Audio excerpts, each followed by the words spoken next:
Unified 911, anong matutulong namin sa'yo? Anya ti may tulong miken ka po. Anong may tatabang ko sa Unsay imo? akong ikatabang nimo? Ngini makadabang na misal ka no. Sa anumang wika o dialekto, may tulong na darating sa iyo.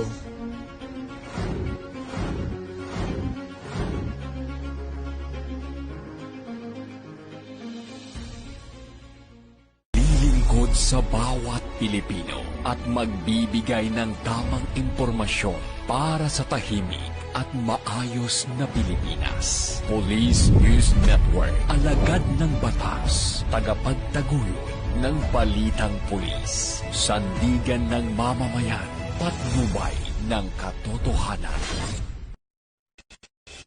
La Campo Crame, maghahatid ng pinakahuling kaganapan at nagbabagang balita. Ito ang PNN Police News Network.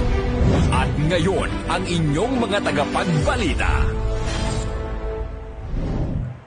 Magandang araw, Bagong Pilipinas. Ako ang inyong alagad ng batas, tagataguyod ng Balitang Pulis. Ako po si Patrolwoman Mary Grace Artizuela ng PNP Anti-Cybercrime Group. Maghahatid sa inyo ng tamang balita, kwento ng pulis at serbisyo para sa mamamayan. At ito ang PNP News Online. Ang pangunahing balita ng Police News Network, alagad ng batas, tagataguyod ng Balitang Pulis.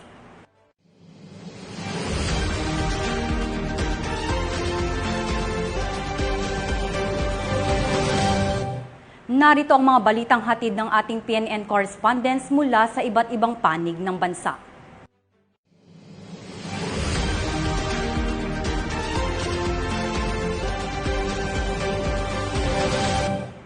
Muling ipinamalas ng mga tauhan ng Santiago City Explosive and Canine Unit ang kanilang kahandaan at dedikasyon sa tungkulin matapos nilang matagumpay na ma-recover ang ilang unexploded explosive ordnance sa bayan ng Jones, Isabela. Ang mabilis na pagtugon ng mga operatiba ay nagpatunay sa patuloy na pagsisikap ng pulisya na tiyakin ang kaligtasan at seguridad ng komunidad laban sa mga posibleng banta. Ang buong detalye ng balita, hatid ni Patrolwoman Richelle Ledesma. Agad tinungo at nirecover ng mga tauhan ng Santiago City Explosive and K9 Unit ang mga unexploded explosive ordnance matapos makatanggap ng impormasyon na diskubre ng isang mangingisda na residente ng Barangay Payak Jones, Isabela ang mga UXO.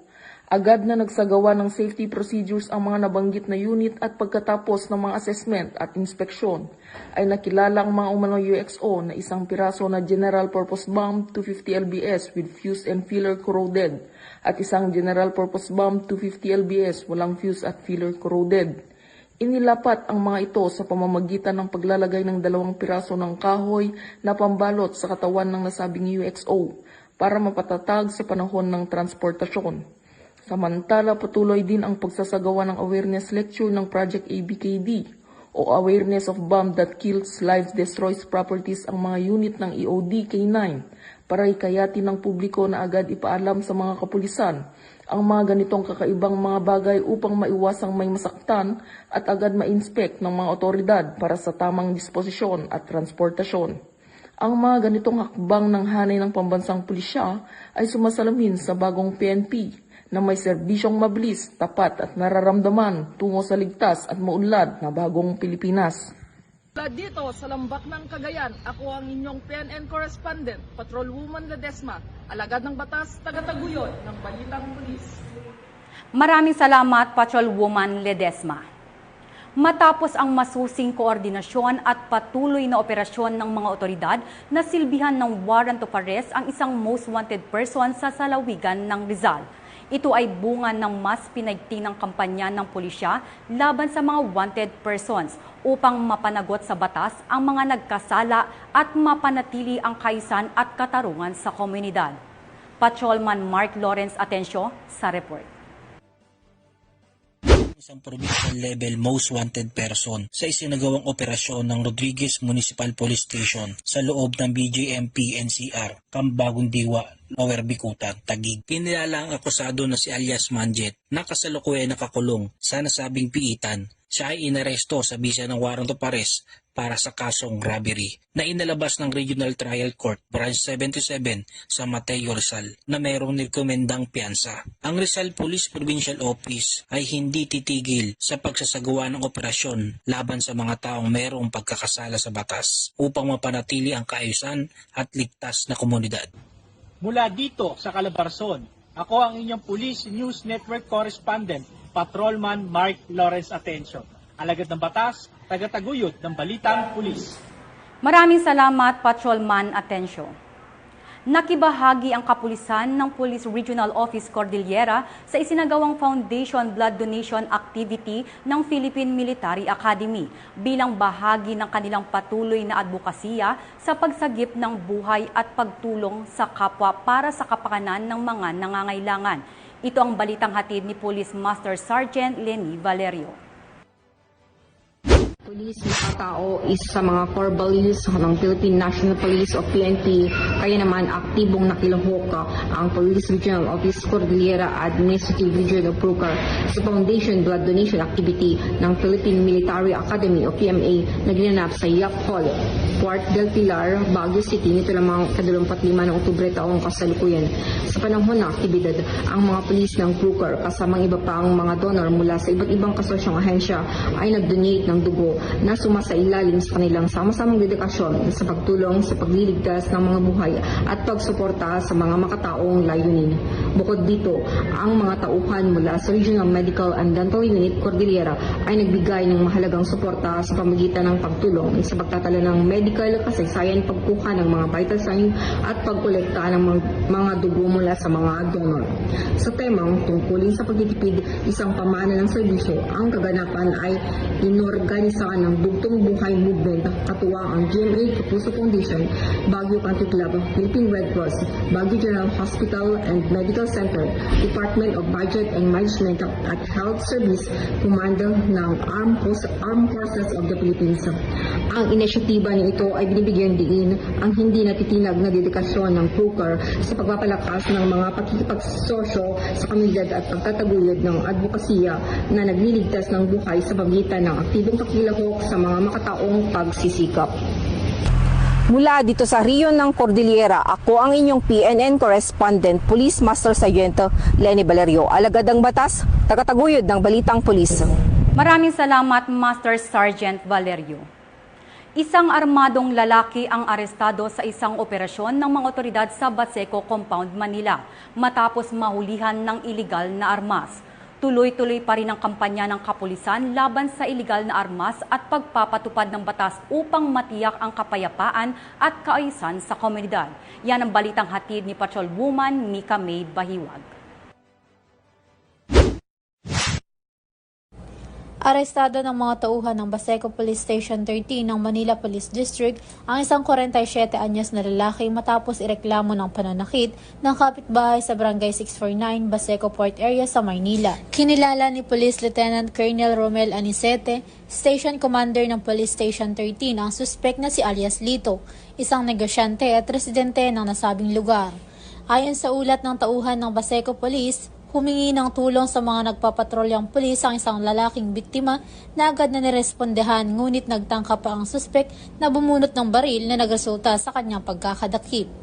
Narecover mula sa kanya ang isang kalibre .45 na baril na may 7 bala. Naharap si Lito sa mga kasong grave threat, physical injury, resistance and disobedience to authority at paglabag sa Republic Act 10591. Kasalukuyan din siyang nakakulong sa naturang istasyon. Mula dito sa Camp Bagong Diwa, Bikutan, Taguig City, ako ang iyong PNN Correspondent, Patrolwoman Mika May Bahiwag, alagad ng batas, tagataguyod ng Balitang Pulis. Maraming salamat, Patrolwoman Bahiwag. 2 individual na sangkot sa SMS phishing scam ang arestado sa magkaiwalay na operasyon ng PNP Anti-Cybercrime Group, kung saan nasabat ang 4 na IMSI catcher at iba pang high-tech na kagamitan na ginagamit sa kanilang iligal na gawain. Yan ang balitang aking tinutukan. Sa magkahiwalay na operasyon na isinagawa ng PNP Anti-Cybercrime Group sa Makati at Mandaluyong City, matagumpay na naihain ng warrant search si Senexamin computer data laban sa dalawang suspect na sangkot sa SMS phishing scam.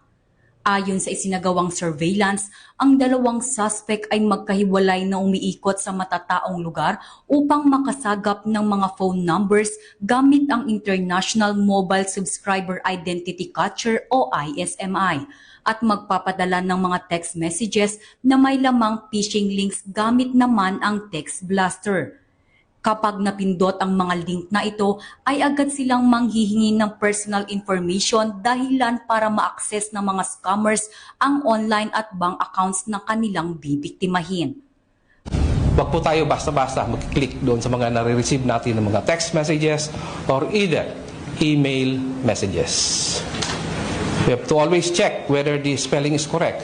Doon po unang-una nakikita natin na scams yung link na pinupuntahan natin. And of course, never share personal or financial information. And we have to always enable multi-factor authentication. Ang dalawang suspect ay nahaharap ngayon sa paglabag sa Republic Act No. 3846 or an act providing for the regulation of public and radio communication in the Philippines and for other purposes. Mula dito sa Campo Crame, ako ang inyong PNN correspondent, Patrolwoman Mary Grace Artizuela, nagbabalita para sa Police News Network, alagad ng batas, tagataguyod ng Balitang Pulis. Timbog ang isang lalaking sangkot sa iligal na droga sa ikinasang buy-bus operation ng mga operatiba sa Bacolod City Police, kung saan na-recover ang hinihinalang shabu at iba pang drug paraphernalia. Ang matagumpay na operasyon ay bahagi ng pinigting ng kampanya ng pulisya laban sa kalakaran ng ipinagbabawal na gamot sa lungsod. Yan ang balitang tinutukan ni Patrolwoman Andrea Dominic de Palubos. Yung lalaki sa isang matagumpay na buy-bus operation sa Purok Magtiayon, Barangay 10, Bacolod City nito lamang ika-20 ng Oktubre taong kasalukuyan. Ang operasyon ay isinagawa ng Bacolod City Police Office City Drug Enforcement Unit sa pamumuno ni Police Lieutenant Colonel Antonio P. Benitez Jr., hepe ng nasabing unit na nagresulta sa pagkakaaresto ng 8 street-level individuals na kinilalang sina alias Wilmay, alias Christian, alias Patrick, alias Janby, alias Jerimar, alias Christian, alias Tyron, at alias Charles. Nasamsam mula sa mga sospek ang humigit kumulang 30 gramo ng hinihinalang shabu na may standard drug price na 204,000 piso. Kasalukuyang nasa himpilan na ng pulisya ang mga sospek para sa tamang disposisyon at haharap sa kasong paglabag sa RA 9165 o ang Comprehensive Dangerous Drugs Act of 2002.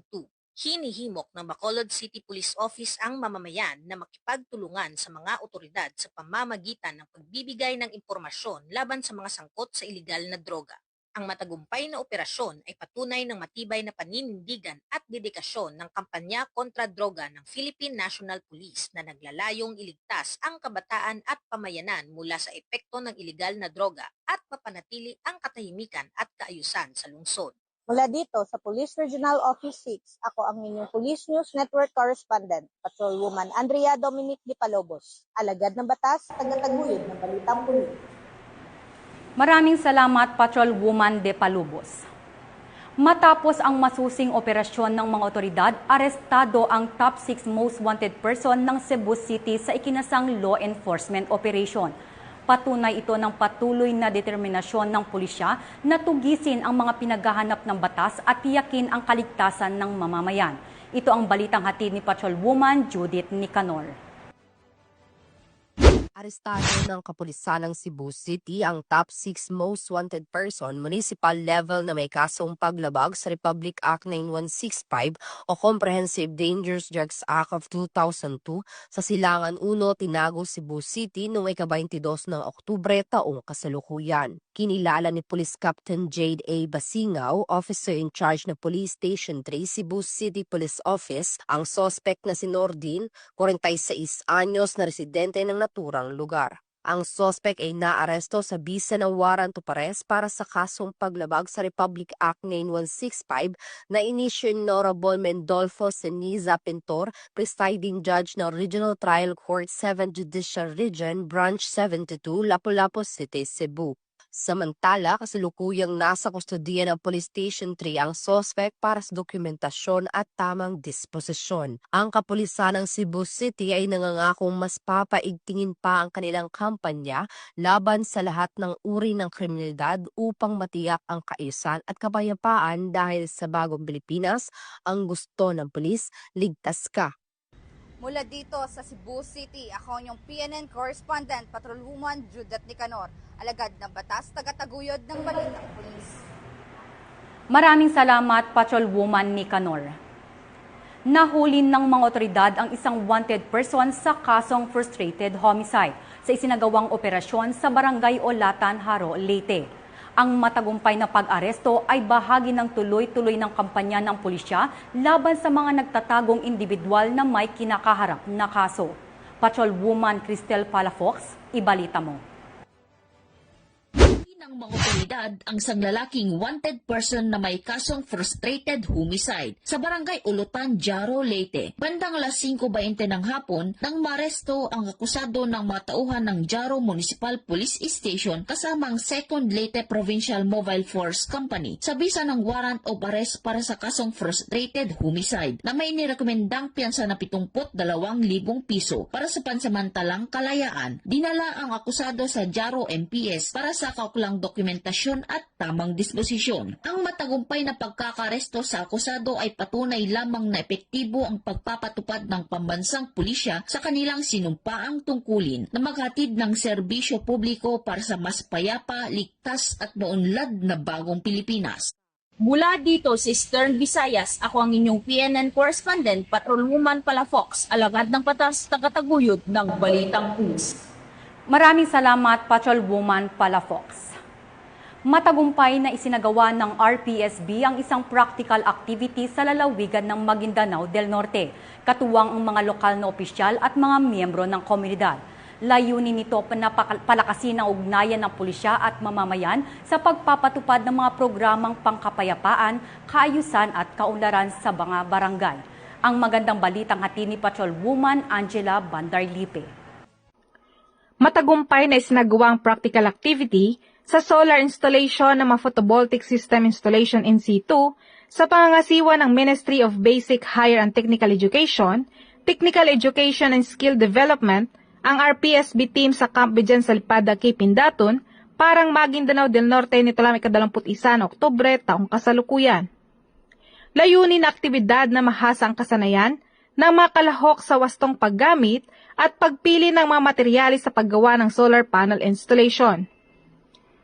Bahagi rin ng pagsasanay ang pagbuo ng circuit diagram na nagsilbing gabay sa aktual na paggawa ng parallel circuit na nagbibigay ng kuryente sa isang ilaw at sa water pump equipment na kanilang ikinonekta sa solar panel. Ang nasabi aktibidad ay patunay sa pagtutulungan ng kapulisan at mamamayan na maitaguyod ang kaalaman at kasanayan tungo sa paggamit ng renewable energy para sa isang mas ligtas at mas maunlad na komunidad. Mula rito sa Rio ng Bangsamoro, ako ang iyong Police News Network Correspondent, Patrolwoman Angela Bandarlipe, alagad ng batas, tagataguyod ng Balitang Pulis.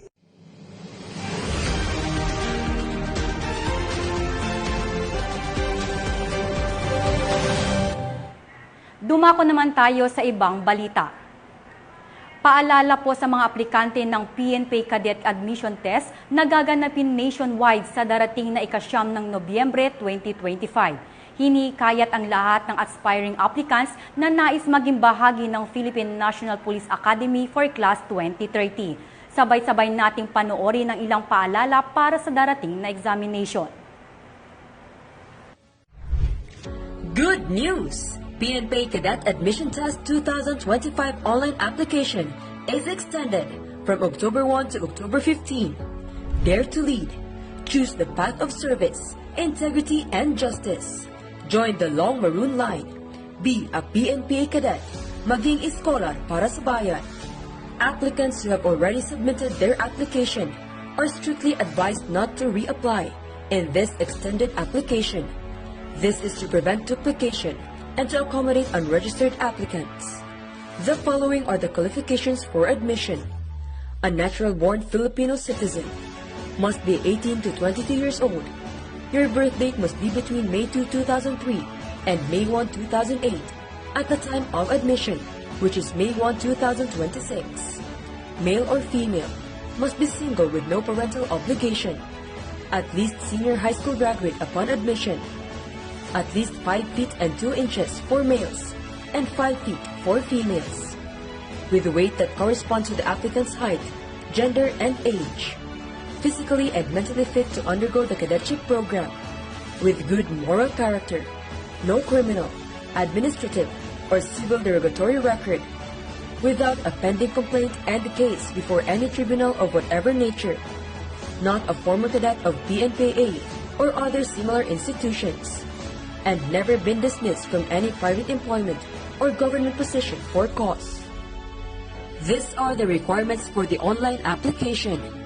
Please have your clear scanned copies in JPEG or PNG format of the following: PSA birth certificate, passport-sized ID picture, or 2x2 picture with name tag in white background.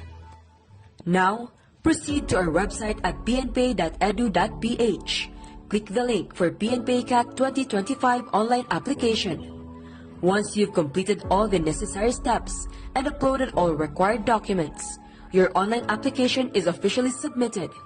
Be sure to monitor your online application, email for the status of your application, and the official PNPA Facebook page for further announcements. Reminders to qualified examinees. Things to bring: 1 valid ID card, original, no photocopies or cell phone photos. 2 pieces of passport size or 2x2 ID pictures with name tag for applicants who did not meet the required height but are members of indigenous people. Original and photocopy of certificate confirmation from NCIP or the National Commission on Indigenous People, or certificate of tribal membership from NCMF or the National Commission on Muslim Filipinos. Black ball pens and pencil number 2. Only pencil number 2 shall be used in shading the answer sheet during examination.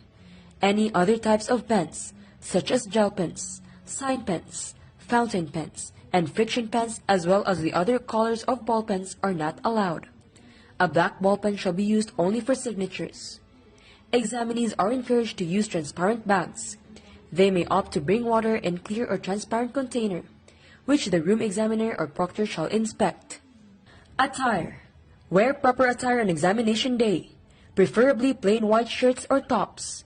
Examinees wearing sleeveless shirt or blouse, short pants, tokong pants, ripped jeans, and slippers will not be allowed to enter the exam venue. Additionally, long hair must be tied back. Reminders. The PNPA Cadet Admission Test is on November 9, 2025 at the 37 testing centers nationwide, serving all qualified examinees. Take note of the pertinent information. Be sure to take note of your testing center code and location, application number, room number, and seat number. No notice of examination was sent individually. Instead, the final list was published on our official Facebook page and website. No ID card and documents is equivalent to no examination. Be at the testing venue 2 hours before your scheduled time on November 9, 2025, or as required by the Chief Examiner per testing centers. The activities for the day will be the following. From 7:30 a.m. to 8:30 a.m., checking of attendance and requirements per room assignment. From 8:30 a.m. to 9 a.m., orientation per room. And from 9 a.m. to 12 a.m. will be the examination. For Set B, 12:30 p.m. to 1:30 p.m., checking of attendance and requirements per room assignment. From 1:30 p.m. to 2 p.m., orientation per room. And from 2 p.m. to 5 p.m. will be the start of the examination. Examinees who arrive later than those times shall not be admitted to take the exam. Bringing cellular phones, including smartphones, watches, pens, and eyeglasses with built-in cameras, or any other gadgets, electronic devices, including those that may facilitate video, audio recording, or any part of the test material or examination procedure into the examinee seat is not allowed. Examinees are not allowed to keep their cell phones or any other gadgets in their pockets during the examination. Strictly follow all instructions given by the Chief Examiner, Chief Proctor, and/or Cadet Proctors. Classification of PNP ACAT 2025 examinees. First qualified examinees. Those included in the published final list of qualified examinees will take the exam at their designated testing centers or on their scheduled dates. Second, cross-examinees. Those included in the published final list of qualified examinees will take the exam at various testing centers or on different schedules. Third, walk-in examinees. Those who will be processed and qualified in person on November 8, 2025, accommodating cross-examinees and walk-in applicants, will be on a first-come, first-served basis, subject to the availability of testing materials as determined by the testing center. Instruction for cross-examinees. Come to the venue of your preferred testing center 2 hours before your preferred exam schedule on or before November 9, 2025. Proceed to the established PNPA command post and look for the designated Chief Examiner or Chief Proctor. Present your requirements. Follow all instructions that will be given. Instructions for walk-in applicants. Download and print the PNPA ACAT 2025 walk-in application form on A4 size paper. Please fill out all the necessary information. Do not forget to paste your 2x2 or passport size ID picture with a name tag. Do not forget to attach a clear photocopy of your birth certificate. For members of the indigenous group or community who does not meet the minimum height requirement, bring and submit your certificate of confirmation from the NCIP or certificate of tribal membership from NCMF. Proceed to your preferred testing center on November 8, 2025 from 9 a.m. to 3 p.m. only and look for the established PNPA booth. Please present your requirements along with a valid ID and registration to proceed. Strictly no representative allowed for applicants. Other reminders. Corrections in the personal details of examinees. Any changes or corrections regarding the personal information, name, sex, address or contact of the examinees will be made during the checking of attendance in the presence of the Chief Examiner or Proctors.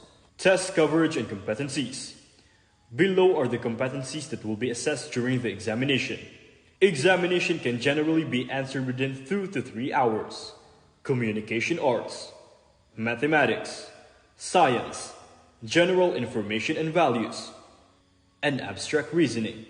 The PNPA neither holds any review class, nor publishes, or distributes any review material for any PNPA cadet admission test. Furthermore, the PNPA CAT does not accredit and has not accredited any individual, group, or review center to produce, publish, and/or distribute, market, sell any review material, nor to offer and hold review sessions, classes to prospective PNPA CAT examinees.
At mga ka-PNN, 63 days na lang, Pasko na.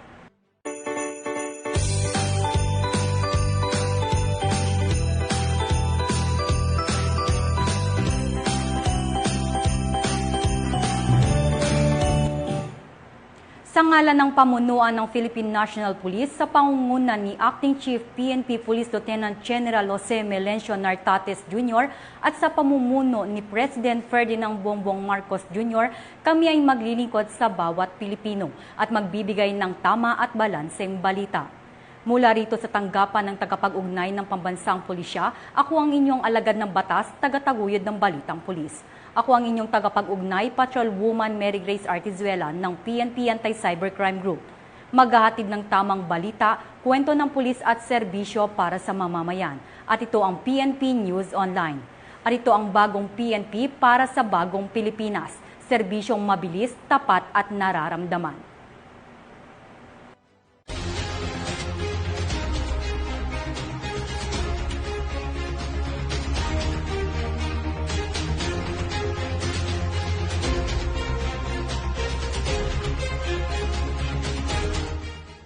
Police News Network, alagad ng batas, tagapagtaguyod ng balitang pulis.